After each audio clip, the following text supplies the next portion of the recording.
All right, Skope TV, TGIF to all the Skope listeners out there.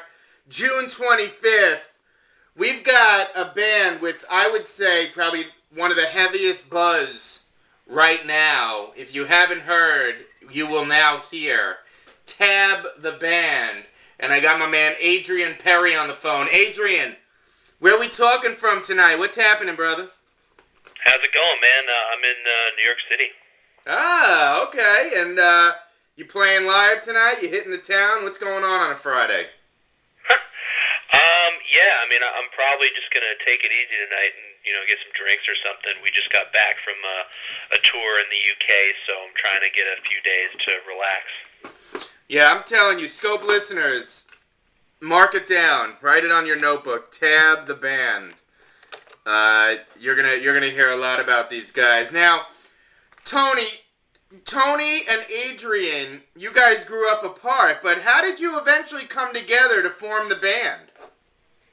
Well, we had done like a variety of just random projects, over time. We never played in a serious band, but whenever I'd visit him, in Boston, I grew up in LA, we would do just like joke, like rap tracks or techno tracks, or, he'd help me with demos for like my bands. So we kind of had a relationship musically, but we never played seriously in the band until we formed this. A couple of years ago, we got together again with the intent of just kind of messing around. And, he invited another friend over to play drums this time instead of one of us messing around. And it just kind of turned into something more serious. We didn't really plan it. It was just, we really just happened. We wrote a few songs. Like, well, why don't we try this for real? And here it is. That's dope. That's totally dope. Now, what's the meaning behind Tab the band? How'd you come up with that name? Well, it's a pretty amazing story, actually. When we used to have, me and Tony used to have our little, pretend side project. We'd call it TNA, which we thought was very clever at the time. So when Ben came over to play... AKA Tits and Ass? Is that appropriate? Whatever you want to call it. Right, hey, whatever. We were thinking Tony and Adrian. Whatever. Right, hey. Yeah. So when Ben came over and we were jamming and we decided, all right, well, let's throw some songs up on MySpace and do this. It's like, all right, what are we going to call it? We have a B now. So there's BTA or BAT or TBA or TAB, and we just said, all right, well, we'll just do TAB. And then we added the band, so we didn't get, sued by any soda companies. Okay, that makes sense. So there it is. Now, how much pressure is there being Joe Perry's kids? And do you try to just kind of not bring that up, or is that something you put out into the forefront? How does that work? I mean, as far as pressure, I don't really care. I don't really feel any pressure to do anything other than just be myself. And I'm, Tony's the same way. We just kind of do what we do. We do it because we like it. No one's pressuring us to do anything. And, as far as how other people react, that's up to them. We don't worry about it. And as far as our attitude towards it, we don't promote the Joe Perry thing, and we don't, hide from it either. We just kind of like, we understand we'll get questions about it, we'll answer them, and that's fine. But, at the end of the day, like, we're going to make it on our own merits, and, the curiosity factor will, help people maybe check it out, but, no one's going to come back to us in time unless we're good, so...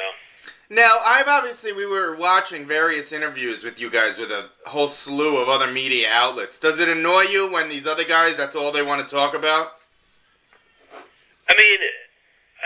It's just a part of it. I expect it, and I'm used to it, I'd rather every interview just focus on the band and what we do, but, I understand it's a question that's going to come up, and, I'm not going to be an asshole and be like, well, I'm not going to answer that. I'm just not that way. Usually what we do is we'll just give, like, a humorous answer, I don't know what you've seen, but, people ask about, what was it like growing up, and I'll make some sort of joke about how we grew up in, beds of money and, getting fanned with palm fronds by virgins, whatever. We usually handle it with humor, you know what I mean? That kind of keeps us sane as far as, finding new and interesting ways to answer those types of questions.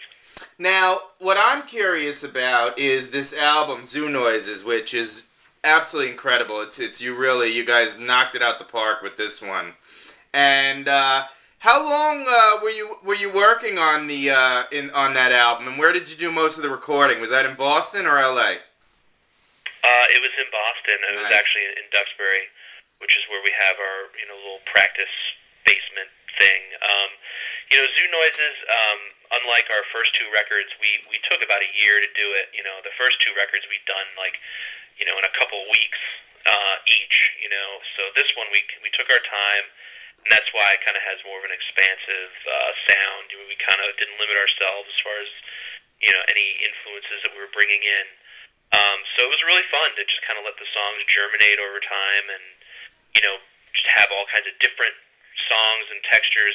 Kind of breaking the boundaries a little bit for what the band had been doing the first two records, and it was basically all recorded in Massachusetts. Like Duxbury is about half an hour south of Boston. So. And let it be known, as everyone who is a follower of Skope, they know Skope was built and bred in Massachusetts. So anytime we get to hook up with a fellow Massachusetts band, we absolutely love it. Now, Adrian, I love the song in the video for "She Said No." It's so catchy. It's so I just feel like I can relate to it so much. But I need to know, what life experience inspired that song?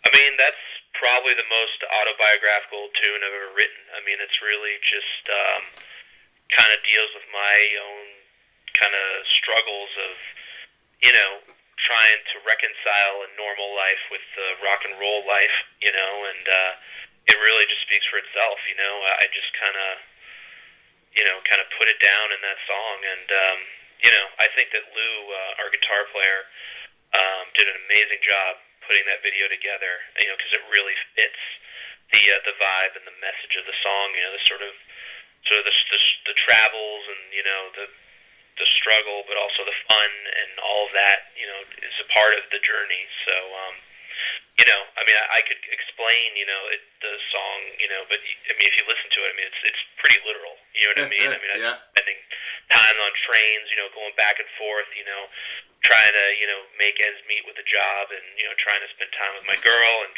but also trying to make this rock and roll dream happen. It's just it's a balancing act. Well, it's funny you say that, and that goes right into my next question, because being in an upcoming buzz band like yours, I mean, it's like the potential for you guys is just there's no limit. Is settling down even a thought in your mind right now? I mean, the kids, the white picket fence, or it's balls to the wall rock and roll? That's such a good question.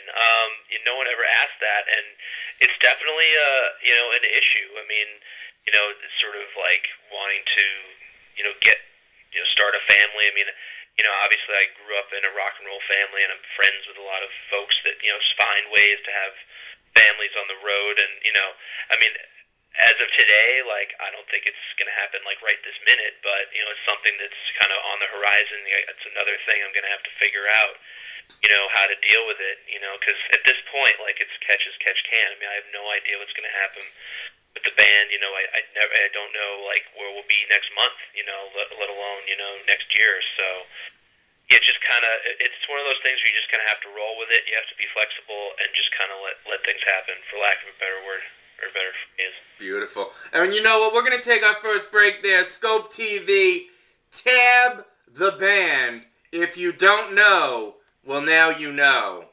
Tab the band, Skope TV, TGIF Friday night. We'll be right back.